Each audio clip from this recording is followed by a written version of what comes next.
One, loan form के लिए asset है because it is given to partner.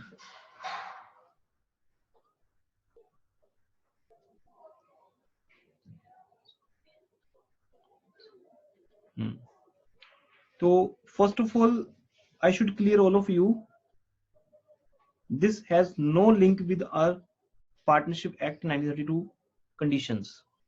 ये कहीं हमारे कंसर्न में नहीं आता है कि पार्टनरशिप एक्ट 1932 इसके बारे में कुछ बता रहा हो। इसको लेके इंडिपेंडेंट डिसीजंस हैं। वो क्या डिसीजंस हैं? अगर लोन फर्म ने पार्टनर को दिया तो फर्स्ट एंट्री बननी चाहिए interest accrued, account debit, whatever the amount depends upon the loan rate in months, to interest earned। मैंने आपको पहले भी समझाया था, ये entry as per the basics accounting standard के अकॉर्डिंगली बन जाती है। आप इंटरेस्ट अर्न ना लिख के interest on loan to partner account लिख सकते हो, वो लोकल लेवल पे चेंजेस चलती हैं बुक टू बुक। आप कभी लिखोगे इंटरेस्ट अर्न और नरेशन लिख दोगे कि being interest earn on loan given to partner A. Second point है इंटरेस्ट एक्रूड कैसे कवर करेंगे हम पार्टनर से? दो चॉइसेस हैं, इधर पार्टनर विल पे कैश और ही कैन से कि you can debit my capital. अब यहां हम पार्टनरशिप एक्ट की कंडीशंस की बात नहीं कर रहे, एक यूजली बात कर रहे हैं कि जो पैसा आपने पार्टनर से लेना होता है किसी भी चीज का, बेटा अभी तुम फुल पार्टनरशिप करोगे जब, तो आपका ये क्वेश्चन ऑटोमेटिक खत्म हो जाएगा, क्योंकि हम कितने ही कंडीशंस में, जैसे आगे गुडविल का पॉइंट आएगा, हमने गुडविल पार्टनर से लेनी है। एक आगे पॉइंट आएगा कि पार्टनर फर्म की एसेट को अपने घर लेके जा रहा है। जैसे मान लो मुझे इंस्टीट्यूट का लैपटॉप घर पे चाहिए, तो मैं इंस्टीट्यूट से उसे ड्रॉ कर रहा हूं अपने पर्सनल पर्पस के लिए। कोई भी पैसा जो मैंने पार्टनर से लेना है, जस्ट लाइक ए ड्रॉइंग्स हो सकता है या कुछ और हो सकता है, वो मैं पार्टनर की कैपिटल को डेबिट कर सकता हूं। ये बिजनेस और पार्टनर्स के आपस की एक अंडरस्टैंडिंग है। अब बिजनेस तो इसमें एक साइलेंट पर्सन है, लॉफुल साइलेंट पर्सन, जो एक बिल्डिंग का नाम है। तो ये सब डिसाइड कौन करता है? पार्टनर्स आपस में डिसाइड करते हैं कि तू इसके लिए कैश देगा या तेरी कैपिटल को डेबिट किया जाएगा। इसके लिए कोई रूल्स तो नहीं बने हैं, तो जैसा जिस बुक को ठीक लगता है वो उस हिसाब से एंट्री बना देते हैं। दोनों वैलिड हैं, बट फिर भी हम इसको प्रेफर करते हैं। रीजन क्या होता है कि एक रूल बनता है कि हमने जो ओनर से लेना होता है, ओनर से कैश नहीं आता, वो उसकी कैपिटल में ही प्लस होता है अगर देना हो, और अगर लेना हो तो उसकी कैपिटल में से ही माइनस होता है। उस रूल के मुताबिक हम कैपिटल को डेबिट कर देते हैं to interest accrued. But sir उससे अगर हमें इंटरेस्ट देना हो तो उसकी हाँ कैपिटल एक में ऐड मिनट नहीं होता है। रुक जाओ ना, रुक जाओ उस बात पे। अभी सब कुछ जनरल बातें बोल रहा हूँ कि अगर लोन पार्टनर को दिया हुआ है और वो फर्म के लिए एसेट है, तो वहां पे जनरल बातें अप्लाई होगी कि या तो भाई कैश दे दे, तो नहीं देगा कैश तो तेरी कैपिटल में से निकाल देंगे। एक जैसे धमकी नहीं होती, वार्निंग होती है, वो वाली बात होगी।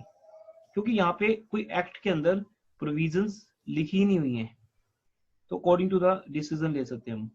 क्वेश्चन में तो लिखा नहीं होगा, तो प्रेफरेबल ये रहते हैं हमेशा। बट ये अजम्पशन है, ये ऐसा नहीं कोई रूल बन गया। वो बुक 1 ने कैसा किया, बुक 2 में हो सकता है कैश डेबिट किया हो, बट फिर भी 99% हमने ये देखा है कि जो चीज पार्टनर से लेनी है वो उसकी कैपिटल को डेबिट कर दो। अगर वो कैश लेके आ रहा है तो वो मेंशन होगा क्वेश्चन में, तो इसको आप अपना रूल, अपने लिए रूल बना सकते हो कि अगर मेंशन है तो कैश आएगा, नहीं मेंशन तो कैपिटल में से डेबिट करेंगे। अब आता है सेकंड, लोन बाय पार्टनर, जो हमारे बिजनेस के लिए एक लायबिलिटी है।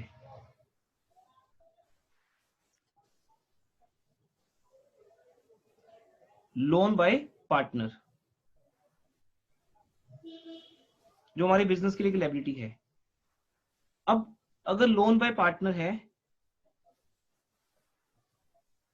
तो यहां पार्टनरशिप एक्ट 1932 ये कहता है कि वो लोन पार्टनर ने एज ए क्रेडिटर दिया है। यहां क्योंकि बेटा एक्ट बोलता है, कुछ कहता है, तो हमें अपने बेसिक्स को छोड़ के उसकी बात को सुनना पड़ता है। वो बोलते हैं कि वो एज ए क्रेडिटर दे रहा है लोन, और इसलिए आप उसके इंटरेस्ट को कैपिटल के साथ लिंक नहीं करोगे, ना उसके लोन को करोगे ना उसके इंटरेस्ट को करोगे। तो उस केस में एंट्री क्या बनेगी, इंटरेस्ट हमारा एक्सपेंस है। आई नो ये पॉइंट किसी को प्रॉब्लम में नहीं क्रिएट करता, क्योंकि सबको पता है इंटरेस्ट डेबिट होगा, एक्सपेंस है। अब इंटरेस्ट एक्सपेंडेड डेबिट, जैसे वहां पे अर्न बोलते हैं, जिसको बोलते हैं interest expended, interest on loan, वो लोकल लेवल पे चेंजेस हैं। मेन है interest account, interest on loan account debit to loan account, या मैंने आपको बताया था टू इंटरेस्ट आउटस्टैंडिंग अकाउंट। दोनों बातें एक ही हैं, इधर you add in the loan और show as a current liability. But again ये कहा जाता है कि अगर वो पे करेगा आगे, हमने सॉरी फर्म के ऊपर लायबिलिटी, अगर फर्म कैश पे करेगी इंटरेस्ट, तो फिर इंटरेस्ट आउटस्टैंडिंग डेबिट हो जाएगा टू कैश। अगर ये कंडीशन है कि इंटरेस्ट आउटस्टैंडिंग कैश में पे किया जाएगा, तो टू कैश हो जाएगा। अब ये बात तो लिखी नहीं होती तो इसलिए फिर भी प्रेफरेबली इनमें से फिर ये ले लिया जाता है, क्योंकि इंटरेस्ट आउटस्टैंडिंग को अलग से डेबिट क्रेडिट करने का मीनिंग है you are assuming as a current liability, और बाद में आप उसको डेबिट करके पे कर देते हो, तो लोन पे कोई इफेक्ट नहीं आता। फॉर एग्जाम्पल ए ने लोन दिया 1 लाख का, आपने उसके ऊपर 6% का इंटरेस्ट कैश में पे कर दिया, तो एंट्री बन गई interest account debit to cash. फिर तो हम इंटरेस्ट आउटस्टैंडिंग को लेके नहीं आएंगे बीच में। अगर आपने ड्यू आज किया, पे बाद में करना है, तो फिर अलग बात है। तो ये सारी बातें तो अलग होगी, आपके डाउट के साथ इसका कोई लिंक नहीं है, आई नो, ये क्लियर होगी बातें। अब आपका डाउट ये था जो मैंने रिकॉर्डिंग सुनी थी कि सर इसको टू कैपिटल क्यों लिखते हैं हम।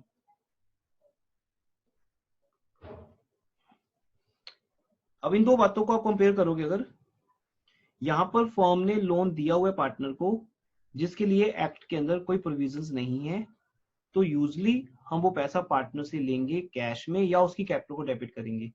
बट इसके बारे में एक्ट बोलता है, लॉजिक मत ढूंढो कोई बेटा इसमें, लॉजिक तो वो है जो हमें जो डेबिट क्रेडिट के हिसाब से लॉजिक बना हो।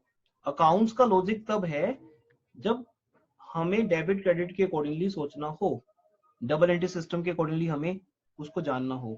जहां लॉ आता है, लीगल बातें आती हैं, वहां जो लिख दिया जाता है उसे फॉलो किया जाता है।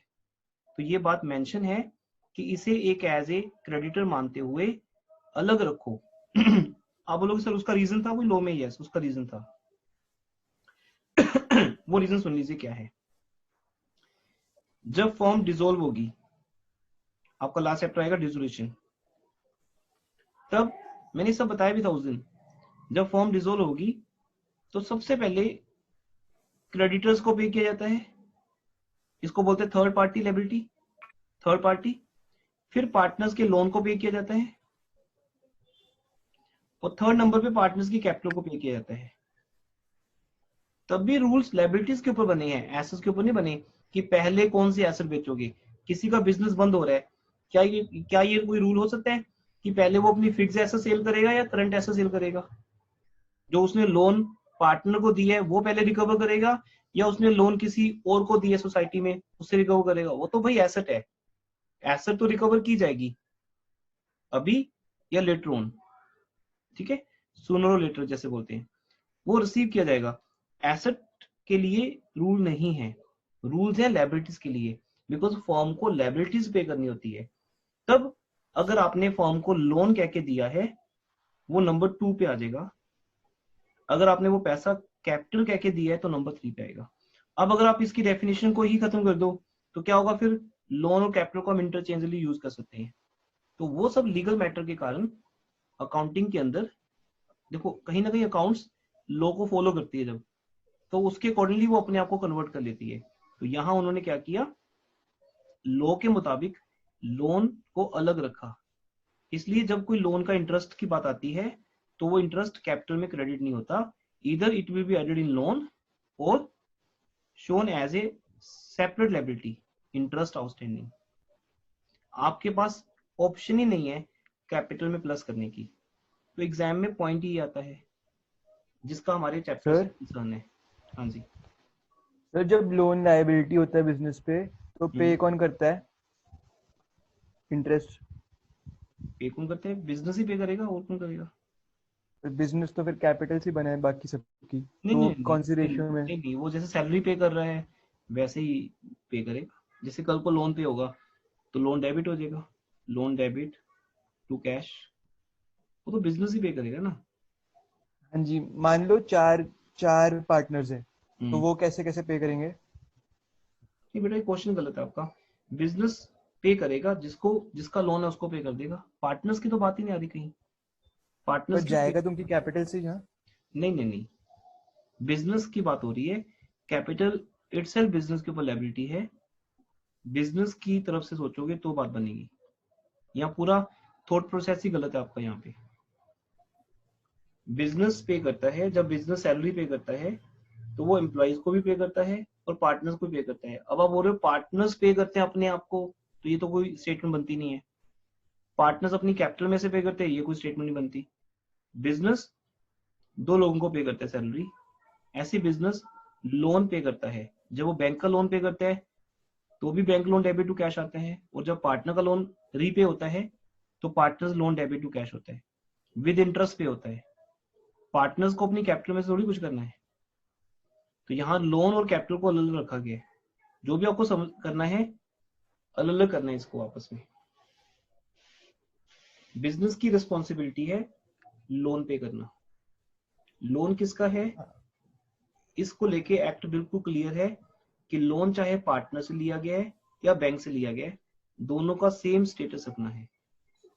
लेकिन जब लोन फर्म देती है पार्टनर को, तो पार्टनर सॉरी तो बिजनेस के अंदर पार्टनर्स क्या डिसाइड करते हैं कि इसका इंटरेस्ट वो कैश लेके आएंगे अपने घर से या उनकी कैपिटल में से माइनस किया जाएगा। यहाँ पे लॉ कुछ नहीं बोलता है, क्योंकि ये आपस की बात होगी बिजनेस की पार्टनर्स के साथ। लेकिन जहां पे करने की बात आती है वो आपस की बात नहीं है बेटा, क्योंकि जब पे करने की बात आती है वो एक लीगल मैटर है। नहीं तो क्या होगा, फिर क्रेडिटर्स की टर्न आएगी नहीं कभी। जब कोई फॉर्म बंद होगी तो पार्टनर्स क्या बोलेंगे, हमने लोन का पैसा पे कर दिया अपने आप को, या बिजनेस बोलेगा मैंने अपने पार्टनर्स को पे कर दिया और कैपिटल का पैसा पे कर दिया।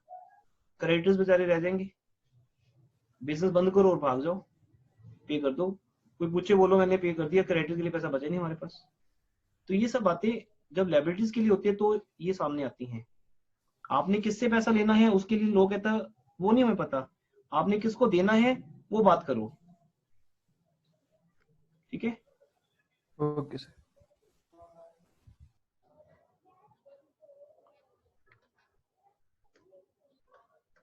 कोई और डाउट?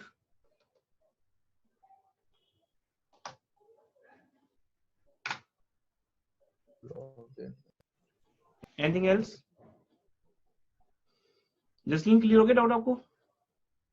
Yes sir. हाँ तो सर ये लेफ्ट साइड पे जब लोन टू पार्टनर होता है बाय द फर्म, तो सर इसमें जो सेकेंड एंट्री आपने लिखी है कैश और कैपिटल अकाउंट डेबिट, तो ये वाली मेन एंट्री है ना? हाँ ये एंट्री मेन है। कैपिटल टू इंटरेस्ट अर्न लिख सकते हो आप, चाहो तो इंटरेस्ट एक्लूड वाले पार्ट को खत्म कर सकते हो ना, मतलब ये पार्ट खत्म हो जाएगा डेबिट क्रेडिट। दो एंट्रीज बनाओ या एक बनाओ, आपकी मर्जी है।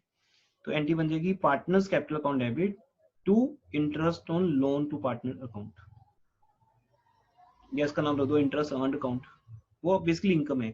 फिर वो इंटरेस्ट अर्न कहाँ जाएगा, इंटरेस्ट अर्न डेबिट हो जाएगा to profit and loss account. ये आपके बिजनेस की इनडायरेक्ट इनकम बन गई जो पीएल की क्रेडिट से जाएगी।